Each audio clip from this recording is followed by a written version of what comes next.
اعوذ باللہ من الشیطان الرجیم بسم اللہ الرحمن الرحیم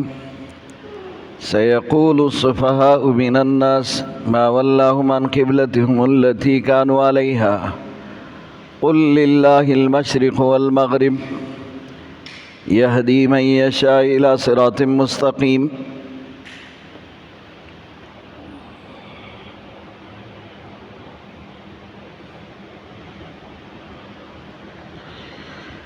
قبلہ مشرق اور مغرب کا ذکر سب سے پہلے یہ بات جاننا ضروری ہے کہ ہمارا قبلہ خانہ کعبہ بیت اللہ شریف جس کی جہت میں ہم نماز پڑھتے ہیں، یہ حکم شروع سے تھا یا بعد میں آیا؟ اور یہ جو جہت مقرر ہے کہ ذات باری تعالیٰ اس جہت میں معین ہے، مقرر ہے، اس جہت کی طرف ہم نماز پڑھ رہے، یہ جاننا ضروری ہے کہ قبلہ اور جہت وحدت کے لیے ہے، امت کا فکر اور عبادت ایک ہو، اور ایک ہی عبادت میں ایسے وحدت نظر آئے کہ اس کا جہت اور چہرہ بھی ایک ہی طرف ہو۔ اگر یہ جہت ایک طرف نہ ہو اور اس بڑے مسجد میں ایک نمازی شمال کی طرف نماز پڑھے، دوسرا جنوب کی طرف پڑھے، تیسرا یہ مشرق کی اور چوتھا مغرب کی طرف پڑھے تو عجیب لگے گا۔ اس عبادت میں جس کی وحدت اذان اور اوقات نماز سے ہے، اذان اس لیے کیا جاتا ہے کہ سب لوگ ایک ہی وقت میں نماز کے لیے آ جائے، اس کے اوقات بھی اس لیے مقرر ہے کہ سارے ایک ہی وقت میں جمع ہو کر ایک ساتھ ہی نماز پڑھے جماعت کی، اور جماعت کی ایک بڑی اہمیت ہے۔ اگر ایک ہی جماعت میں سارے لوگ اسی طرح منتشر ہو کہ کسی کا منہ اس طرف ہو کسی کا اس طرف ہو تو پھر عبادت میں وہ مزہ نہیں ہوگا جو ایک جہت اور ایک طرف میں سب کا منہ ہو، اور اس میں جو مزہ آئے گا۔ رسول اللہ صلی اللہ علیہ وسلم جب نماز فرض ہوئی، حکم ملا بیت المقدس کی طرف نماز پڑھو، رسول اللہ صلی اللہ علیہ وسلم مکے سے بھی جب ہجرت کر رہے تھے اس سے کچھ وقت پہلے ہی نماز فرض ہوئی تھی۔ اب رسول اللہ صلی اللہ علیہ وسلم مکے کے آخری دنوں میں اور اسی طرح مدینہ کے ابتدائی دنوں میں بیت المقدس کی طرف نماز پڑھتے تھے، اور یہ اختلاف کے ساتھ جو ذکر کیا جاتا ہے 16 یا 17 مہینے رسول اللہ صلی اللہ علیہ وسلم نے بیت المقدس کی طرف نماز پڑھی ہے۔ جب مدینہ تشریف لے گئے وہاں بھی بیت المقدس کی طرف ہی نماز پڑھ رہے تھے، اس لیے یہود رسول اللہ صلی اللہ علیہ وسلم کو صرف اس وجہ سے چاہتے تھے کہ یہ ہمارے قبلے کی طرف نماز پڑھ رہے ہیں، لیکن جیسے حکم آیا کہ اب آپ کا یہ قبلہ بیت المقدس کی طرف نہیں بلکہ بیت اللہ کی طرف، اور یہ جہاں پر حکم آیا تھا وہاں مسجد قبلتین اب بھی موجود ہے، وہاں پر جب حکم آیا تھا تو رسول اللہ صلی اللہ علیہ وسلم بالکل نماز کی حالت میں یوں پورا گھوم گئے تھے، اور حضور صلی اللہ علیہ وسلم کے ساتھ صحابہ کرام بھی تھے۔ نماز کی حالت میں ہی حکم آیا تھا کہ اب تم اپنا چہرہ بیت اللہ کی طرف کر دو، بیت المقدس سے اپنا چہرہ ہٹاؤ۔ تو بالکل رسول اللہ صلی اللہ علیہ وسلم اس طرف نماز پڑھ رہے تھے، بیت المقدس اس طرف تھا، اور حکم آیا بالکل جو ہے الٹا اس طرف کی، اب اس طرف جو ہے نماز پڑھو۔ تو وہاں پر وہ ایسے اوپر دوسرے منزل پر وہ محراب بنا ہوا ہے اس مسجد میں، اور وہ نشانی ہے کہ پہلے رسول اللہ نے اس طرف نماز پڑھی تھی، اور نماز کے دوران ہی حکم ملا رسول اللہ صلی اللہ علیہ وسلم یوں گھوم گئے اور پھر نماز اسی طرف بیت اللہ کی طرف پڑھی گئی، اس کو مسجد قبلتین کہتے ہیں۔ اب رسول اللہ صلی اللہ علیہ وسلم فرماتے ہیں کہ 3 چیزیں مجھے خاص طور پر دی گئی جو میری امت میں وہ رائج ہے اور میرے امت میں قیامت تک ہی ہوں گے۔ اس میں ایک یہ تحویل قبلہ ہے، جو پہلے کسی مسلک میں کسی امت کو اللہ پاک نے یہ شرف نہیں دیا تھا کہ اس کا قبلہ پہلے ایک طرف ہو، رخ چینج کر کے اللہ پاک نے دوسرے طرف کے لیے حکم دیا ہو۔ اب بیت اللہ کے لیے یہ حکم اللہ کی طرف سے ملا، اور یہ پہلے ہی رسول اللہ صلی اللہ علیہ وسلم کی امت کے لیے خاص طور پر یہ ایک امتیازی شان ہے اس امت کی، اس لیے رسول اللہ نے فرمایا یہ پہلے میرے امت کو ہی ملا ہے۔ اور دوسرا، رسول اللہ صلی اللہ علیہ وسلم نے فرمایا کہ پہلے امتوں نے اللہ نے ایک دن عبادت کے لیے خاص کیا تھا، لیکن یہود نے اپنے لیے اتوار چن لیا، یہود نے اپنے لیے ہفتہ چن لیا،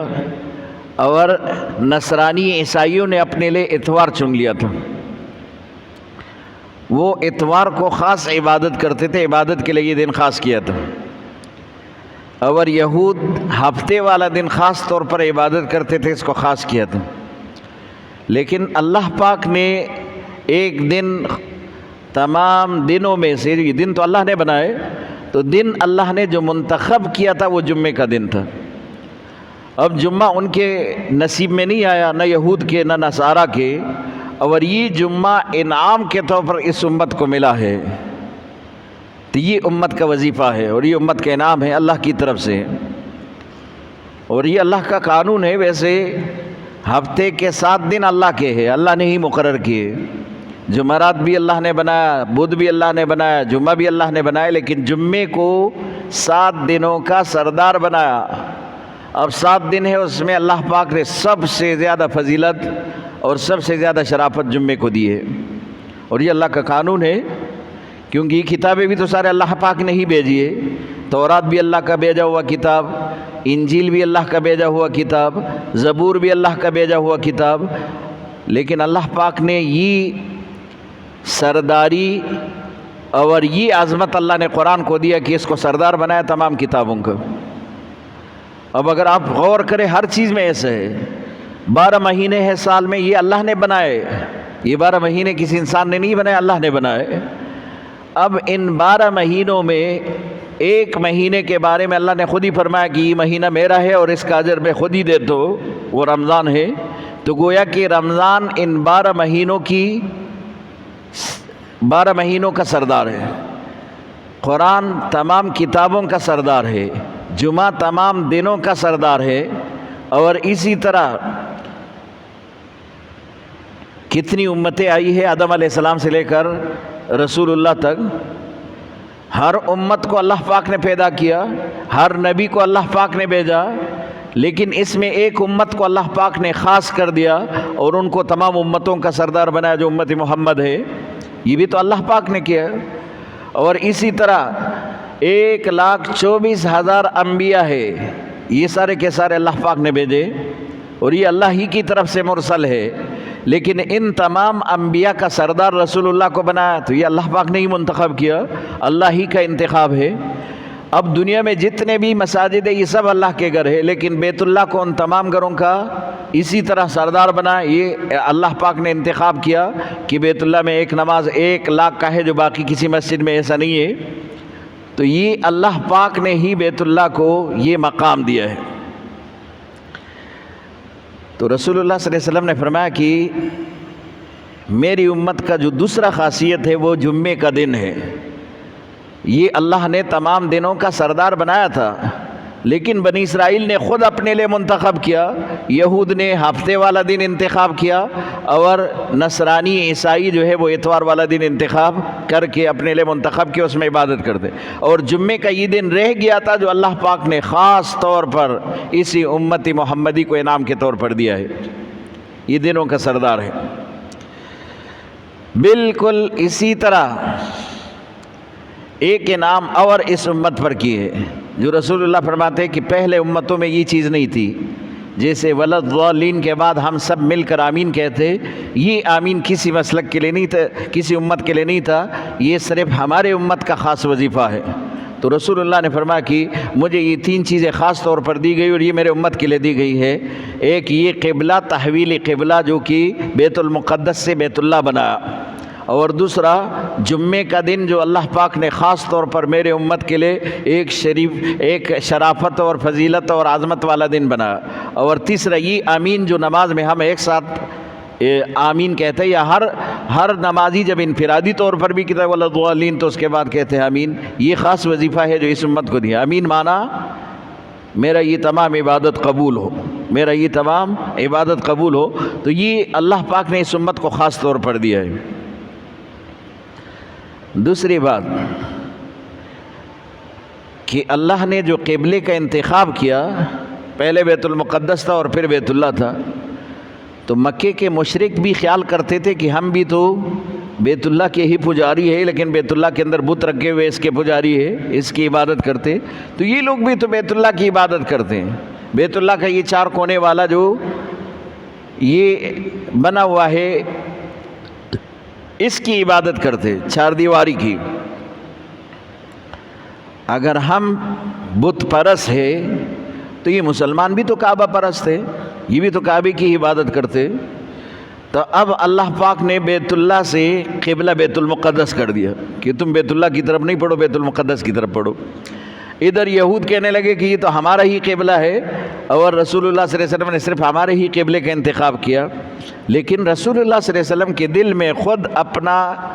ایک خاص امید بیت اللہ کے لیے تھا کہ قبلہ یہ ہو جائے۔ یہ رسول اللہ صلی اللہ علیہ وسلم کا اپنا دل کا ایک خاص وہ تھا، چاہت رسول اللہ صلی اللہ علیہ وسلم کی۔ تو اللہ نے جو ہے اس میں بیت اللہ سے تحویل کر کے قبلہ،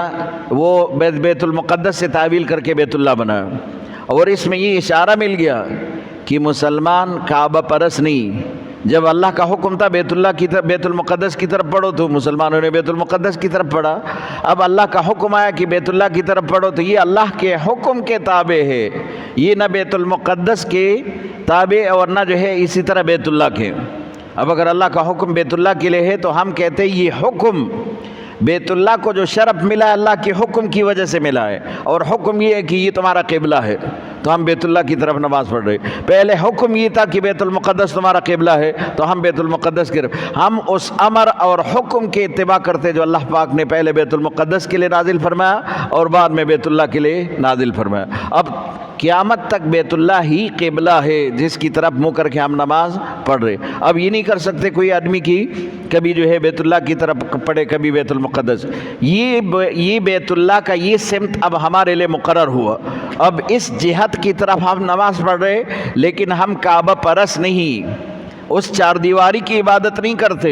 بلکہ یہ اللہ کے اس حکم کی عبادت کرتے جو اللہ پاک نے بیت المقدس سے بیت اللہ کی طرف تحویل کر کے رسول اللہ کو حکم فرمایا کہ اب تمہارا قبلہ بیت اللہ ہے، اسی طرف اسی جہت میں نماز پڑھو۔ تو اس آیت میں اس کا ذکر ہے کہ ویسے مشرق بھی اللہ کا ہے، مغرب بھی اللہ کا ہے، تو اللہ کی ذات مشرق میں بھی موجود ہے، مغرب میں بھی موجود ہے۔ ہمارا صرف یہ ایمان نہیں کہ بیت اللہ کی طرف ہم نماز پڑھ رہے، اللہ کی ذات وہاں موجود ہے، کسی اور جگہ پر نہیں۔ اللہ کی ذات بیت المقدس میں بھی ہے، بیت اللہ میں بھی ہے، وہ مشرق میں بھی ہے، مغرب میں بھی ہے۔ ہم اس حکم کی اتباع کرتے کہ اب حکم ہمارے لیے بیت اللہ کا ہے، تو ہم بیت اللہ کی طرف نماز پڑھتے ہیں، یہ حکم ہے۔ تو اللہ پہلے سے فرماتے کہ اب کچھ بے وقوف آپ کو کہیں گے کہ یہ قبلہ کیوں تبدیل ہوا، اور اس کو اللہ نے پہلے سے بے وقوف کہا، ابھی انہوں نے سوال کیا ہی نہیں، اللہ کہتے وہ بے وقوف آپ سے پوچھیں گے۔ یہ بے وقوف کون ہے؟ یہ وہ یہود ہے جو کہ پہلے رسول اللہ صلی اللہ علیہ وسلم کے ساتھ اس وجہ سے محبت کرتے تھے کہ یہ بیت المقدس کی طرف نماز پڑھ رہے، بیت المقدس تو ہمارا بھی قبلہ ہے،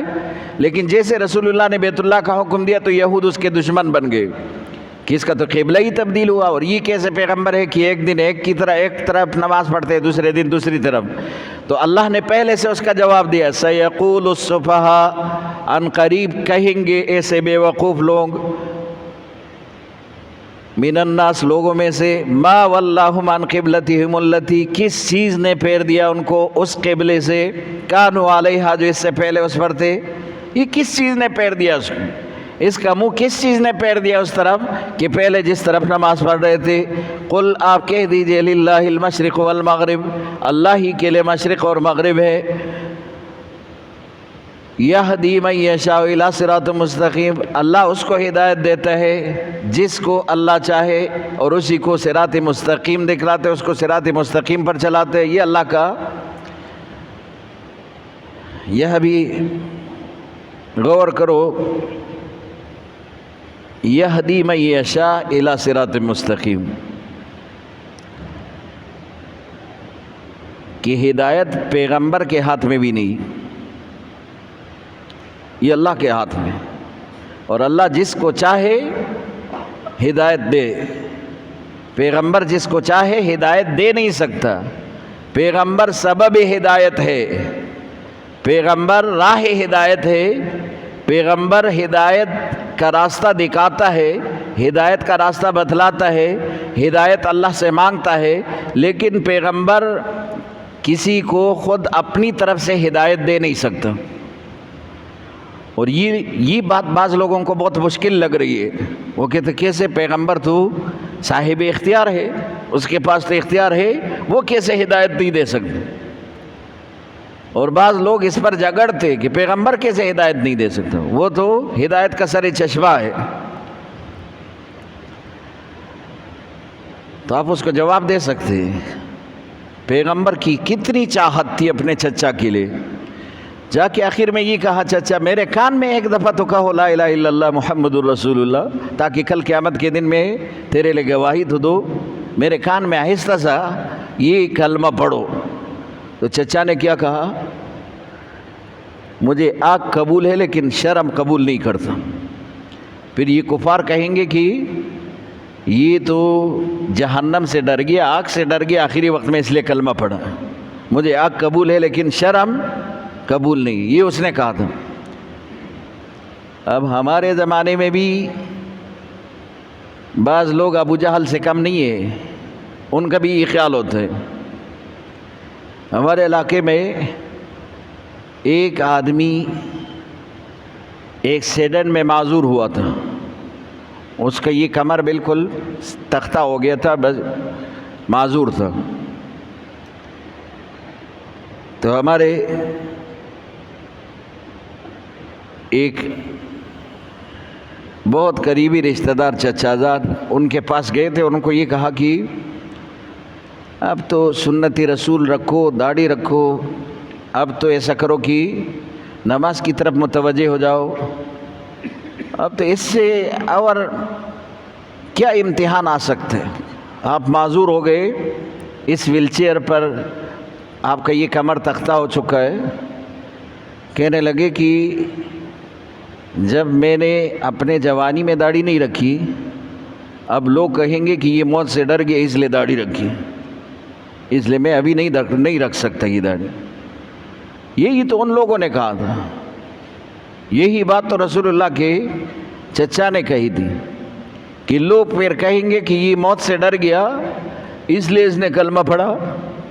عذاب سے ڈر گیا، جہنم سے ڈر گیا اس لیے کلمہ پڑھا، میں نہیں پڑھ سکتا، مجھے آگ قبول ہے لیکن شرم قبول نہیں۔ یہ ان لوگوں نے اتنے ضدی اور اتنے جاہل لوگ تھے۔ تو پیغمبر کے ہاتھ میں ہدایت نہیں ہے، ہدایت کے لیے راستہ ہے پیغمبر، ہدایت کے لیے سبب ہے پیغمبر، ہدایت کے لیے رہنمائی کرتا ہے پیغمبر، لیکن ہدایت دے نہیں سکتا، ورنہ رسول اللہ صلی اللہ علیہ وسلم اپنے چچا ابو طالب کو ہدایت دے دیتے، ہدایت دے نہیں سکتا، ورنہ نوح علیہ السلام اپنے بیٹے کو، اپنی بیوی کو ہدایت دے جاتے، ہدایت دے نہیں سکتا، ورنہ لوط علیہ السلام اپنی بیوی کو ہدایت دیتے، ہدایت کوئی نبی دے نہیں سکتا، ورنہ ابراہیم علیہ السلام اپنے والد کو ہدایت دے دیتے جب ان کے لیے دعا بھی کی تھی۔ تو نبی بھی ہدایت دے نہیں سکتا، ہدایت مانگ سکتے ہیں اللہ سے اور ہدایت کے لیے محنت کر سکتے، لیکن ہدایت نہیں۔ اور اس پر میں نے پہلے بھی شاید درس میں آپ کو بتایا تھا کہ اللہ کے خزانوں میں جو سب سے زیادہ قیمتی چیز ہے نا وہ ہدایت ہے، سب سے زیادہ قیمتی، کیونکہ یہی ہدایت انسان کو جہنم سے جنت میں لے جاتے ہیں۔ تو سب سے قیمتی دولت ہے کہ نہیں؟ سب سے قیمتی دولت ہدایت ہے۔ ہدایت مل گیا تو نجات مل گیا، تو یہ سب سے قیمتی دولت ہے۔ اور دوسرا یہ کہ اس کے بارے میں نے آپ کو مثال دیا تھا، دنیا کا کوئی بھی چیز ہو، مثلا یہ گلاس ہے اور یہ ہمارے مؤذن صاحب کو پسند آیا کہ یہ گلاس ہے، تو اس کی قیمت دے کر یہ لے سکتے ہیں۔ اگر قیمتاً یہ میرے ملکیت ہو، میں کہوں کہ یہ میں نہیں بیچتا، تو مؤذن صاحب سفارش کر سکتے ہیں، کسی ایسے شخص کو لا سکتے ہیں جو کہ اس سے میں متاثر ہو سکتا ہوں، اس کو کہے کہ مفتی صاحب کے پاس یہ گلاس ہے، مجھے نہیں دے رہا، آپ سفارش کر دو کہ یہ مجھے دے دیں۔ پہلا راستہ قیمت، دوسرا راستہ سفارش۔ اب تیسرا راستہ بھی ہے کہ مؤذن صاحب قوت کے ذریعے، طاقت کے ذریعے مجھ سے چھین لے کہ چلو یہ چیز مجھے پسند ہے، آپ نہیں دے رہے، اور چلو میں آپ سے زبردستی لیتا ہوں۔ اور ایک چوتھا درجہ یہ ہے کہ مؤذن صاحب رونے لگ جائے میرے سامنے کہ اب آپ مجھ پر رحم کرو، یہ چیز مجھے پسند ہے، مجھے دے دو۔ اور رونے میں انسان کو بھی ترس آتا ہے، تو پھر یہ چیز اس کی ملکیت بن سکتی ہے۔ اب یہ چیز ہدایت میں دیکھو، قیمت سے تو نہیں ملتا، ورنہ قارون نے کہا تھا موسیٰ علیہ السلام کو کہ ہارون کو نبوت ملی، مجھے کیوں نہیں ملی؟ مالدار تو میں ہو، دولت تو میرے پاس ہے، یہ نبوت میرا حق تھا۔ یہ قارون کہہ رہے موسیٰ علیہ السلام کو، ہارون کو کیوں ملا، یہ مجھے کیوں نہیں ملا؟ تو دولت سے ملتا تو قارون ہی لے لیتا، ہارون محروم ہو جاتا۔ اب اگر یہ صرف سفارش سے ہو جاتا تو رسول اللہ صلی اللہ علیہ وسلم اپنے چچا کی سفارش کر کے اس کو ہدایت مل جاتا، اور یہ اگر قوت سے ہوتا تو اتنے سارے لوگوں کے گردنیں کٹ گئے، لیکن پھر بھی وہ ہدایت قبول نہیں کر گئے، اپنا جان دے دیا لیکن ہدایت سے باز رہے۔ تو پھر انہوں نے کیوں نہیں قبول کیا؟ موت کی خاطر تو قبول کر لیتے، نہیں قبول کیا۔ صرف ایک ہی چیز رہ گئی، آہوزاری۔ تو یہ ہدایت صرف اس شخص کو مل سکتا ہے جس کے اندر طلب ہو، جس کے اندر اللہ سے مانگنے کا عجز ہو، اور یہ کہے کہ میں کچھ نہیں، میرا ذات کچھ نہیں، بس سب کچھ اللہ ہے، اللہ ہی اگر دینا چاہے ہدایت تو اللہ دے سکتے۔ تو ہدایت صرف مانگنے سے ملتا ہے، اس لیے ہر وقت ہدایت کی دعا کرو کہ اللہ ہمیں صراط مستقیم پر چلائے۔ اور اس لیے ہر نمازی، ہر مومن ہر نماز میں کہتے نہیں ہے اہدنا الصراط المستقیم، ہر نماز میں کہتے، یہ کیوں کہتے ہیں ہر نماز میں؟ اس لیے کہ ہم زیادہ محتاج ہدایت کے، اور یہ سب سے بڑی دولت ہے اللہ کے خزانے میں، اس لیے ہر نماز میں ہم کہتے ہیں اہدنا الصراط المستقیم، اہدنا الصراط المستقیم۔ وَكَذَلِكَ جَعَلْنَاكُمْ أُمَّةً وَسَطًا لِتَكُونُوا، اور اسی طرح ہم نے آپ کو بنایا امت وسطاً، درمیانی امت، اعتدال والا، لِتَكُونُوا شُهَدَاءَ عَلَى النَّاسِ، تاکہ تم لوگوں پر گواہ بن سکے، وَيَكُونُ الرَّسُولُ عَلَيْكُمْ شَهِيدًا، تمہارا پیغمبر تم پر گواہ بن سکے۔ وَمَا جَعَلْنَا الْقِبْلَةَ الَّتِي كُنْتَ عَلَيْهَا، ہم نے وہ قبلہ نہیں بنایا جس پر تم تھے، إِلَّا لِنَعْلَمَ، یہاں تک کہ ہم ظاہر کر دیں ان لوگوں کو، یتبع الرسول کی، کون پیغمبر کی اتباع کرتے ہیں، کون پیغمبر کے حکم مانتے۔ وَمَن مؤذن سے اپسی شیرے ممن ينقلب على عقبیہ، اور کون اپنے پیر پر الٹا پیر چلتے، کون اپنے پیر پر الٹا پیر چل کر روگردانی کرتے۔ وَإِن كَانَتْ لَكَبِيرَةٌ إِلَّا عَلَى الْخَاشِعِينَ إِلَّا عَلَى الَّذِينَ هَدَى اللَّهُ، یہ کام اگرچہ بہت مشکل ہے لیکن وہ جو کہ اللہ پاک ان کو ہدایت دے تو ان کے لیے کوئی مشکل نہیں۔ وما کان اللہ لیضیع ایمانکم، اللہ پاک تمہارے ایمان کو ضائع نہیں کریں گے۔ ان اللہ بالناس لرؤوف الرحیم، اللہ لوگوں پر رؤوف بانا بہت نرمی کرنے والا رحیم مہربان ہے۔ اب اس آیت میں غور کرو۔ آیت کے ابتدا میں یہ کہا کہ اس امت کو اللہ پاک نے امت وسط، اعتدال والا امت بنا، اس امت کو انصاف والا امت بنا، اور اس امت کو اللہ پاک نے ایک خاص شرف دیا، اور وہ خاص شرف یہ ہے کہ تمام امتوں میں یہ ممتاز ہیں۔ سب سے آخر میں آنے والی امت، سب سے پہلے جنت میں جانے والی امت یہی امت ہے۔ یہ بخاری کی حدیث ہے۔ اور اس آیت میں یہ بھی کہا کہ تم باقی امتوں پر گواہ ہو۔ یہ کیسے گواہ بنیں گے؟ تو یہ بھی امام بخاری نے اس کے بارے میں 3 احادیث نقل کیے کہ قیامت میں انبیاء علیہ الصلوۃ والسلام اللہ کی دربار میں عرض کریں گے کہ ہم نے تیرا پیغام لوگوں کو پہنچایا، لیکن ہماری امت نے ہماری بات نہیں مانی، اور ہمیں انہوں نے اپنے بستیوں سے نکالا، ہمارے دشمن بن گئے، ہمارے ساتھ انہوں نے یہ کیا یہ کیا یہ کیا، یہاں تک کہ ہمیں ساحر اور مجنون اور پاگل اور کیا کیا جو ہے لوگوں نے اسی طرح گستاخی کی، گالی دی۔ تو یہ لوگ کہیں گے کہ ہمارے یہ پیغمبر ہمارے اوپر الزام لگا رہے، یہ لوگ کہیں گے کہ ہمارے پیغمبر ہمارے اوپر الزام، ہم نے ایسا کوئی کام نہیں کیا۔ اچھا، تو پیغمبر کو اللہ کہیں گے کہ تمہارے پاس کوئی گواہ ہے؟ یہ امت گواہی دے گی، یہ کہیں گے کہ ہم گواہ ہیں کہ پیغمبر نے بات پہنچائی اور ان لوگوں نے نہیں مانا۔ وہ لوگ اللہ کی دربار میں کہیں گے، یہ پورا حدیث ہے، وہ لوگ کہیں گے کہ یہ امت تو خود اس وقت موجود ہی نہیں تھی، یہ تو سب سے آخر میں آئی ہے، اتنا تو ہمیں بھی پتہ ہے کہ محمد آخری نبی اور یہ آخری امت ہے، یہ تو تھے نہیں ہمارے زمانے میں، تو یہ کس چیز کی گواہی دے رہے؟ ان کی گواہی بیکار ہے، یہ تو ہمارے وقت میں نہیں تھے۔ تو اللہ ان کو کہیں گے کہ اب تم تو تھے نہیں، پھر تم کیسے گواہی دے رہے ہو؟ یہ کہیں گے کہ ہمیں ہمارے رسول نے ان کے بارے میں کہا، ہمیں ہمارے رسول نے جو برحق اللہ کا نبی ہے اس نے ہمیں بتایا کہ پہلے انبیاء اپنے امتوں کو اللہ کا پورا پورا پیغام پہنچا چکے، لیکن امتوں نے نہیں مانا اور پیغمبر کے دشمن بن گئے، ہمیں ہمارے نبی نے یہ کہا ہے۔ تو اللہ کہتے ہیں کہ یہ نبی وَيَكُونُ الرَّسُولُ عَلَيْكُمْ شَهِيدًا، تمہارا پیغمبر تمہارے اوپر گواہ بنے گا، ہاں یہ میں نے اپنی امت کو بتائی ہے، اور مجھے جبریل نے آ کے سب کچھ بتایا۔ پیغمبر کہے گا میں نے اپنی امت کو بتائی، مجھے جبریل نے بتایا، میں نے تو یہ سب کچھ ان کو کہا ہے۔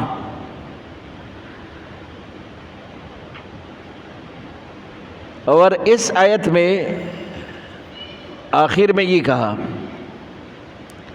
وَمَا كَانَ اللَّهُ لِيُضِيعَ إِيمَانَكُمْ، اللہ تمہارے ایمان کو برباد نہیں کریں گے۔ یہ رسول اللہ صلی اللہ علیہ وسلم سے لوگوں نے پوچھا تھا کہ یا رسول اللہ، پہلے ہم بیت المقدس کی طرف نماز پڑھ رہے تھے، اس سے پہلے خانہ کعبہ کی طرف نماز پڑھ رہے تھے، اور پھر حکم آیا ہم بیت المقدس کی طرف نماز پڑھنے لگے، پھر یہاں پر آئے مدینے میں 17 ماہ تک ہم نے بیت المقدس کی طرف نماز پڑھی، اور پھر حکم ملا کہ اب بیت اللہ کی طرف نماز پڑھو۔ اتنے میں تو کچھ صحابہ کرام دنیا سے چلے بھی گئے، تو انہوں نے تو بیت اللہ کی طرف نماز ہی نہیں پڑھی، وہ تو بیت المقدس کی طرف نماز پڑھ رہے تھے۔ 17 مہینوں میں جو صحابہ دنیا سے رخصت ہو گئے انہوں نے تو بیت اللہ کی طرف نماز ہی نہیں پڑھی، تو پھر اس کے ایمان کا کیا بنے گا؟ کیا وہ بھی مومن ہے جنہوں نے بیت اللہ کی طرف نماز ہی نہیں پڑھی، بیت المقدس کی طرف نماز پڑھتے ہوئے دنیا سے چلے گئے؟ تو اللہ نے اس کا جواب دیا مَا كَانَ اللَّهُ لِيُضِيعَ إِيمَانَكُمْ، جنہوں نے بیت المقدس کی طرف نماز پڑھی اس وقت قبلہ ہی بیت المقدس تھا، اللہ تمہارے ایمان کو ضائع نہیں کریں گے، یعنی ان کا ایمان اللہ نے ضائع نہیں کیا۔ جنہوں نے بیت المقدس کی طرف نماز پڑھی ان کا نماز بھی درست، اور جو بیت اللہ کی طرف نماز پڑھ رہے ابھی پڑھ رہے، یہ اللہ کا حکم ہے ابھی کے لیے، تو ان کا نماز بھی درست۔ تو وہ لوگ جنہوں نے بیت المقدس کی طرف نماز پڑھی ان کا ایمان ضائع نہیں ہوئے، تو اس میں یہ اشارہ ہے۔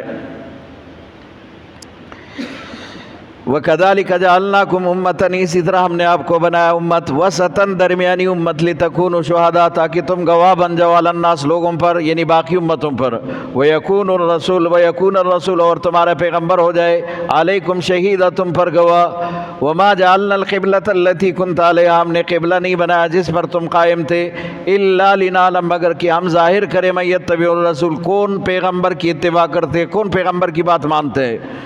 ممن ينقلب على عقبیہ اور کون اپنے پیر سے الٹا پیر چلتے، معنی یہ کہ پیغمبر کی بات سے روگردانی کرتے،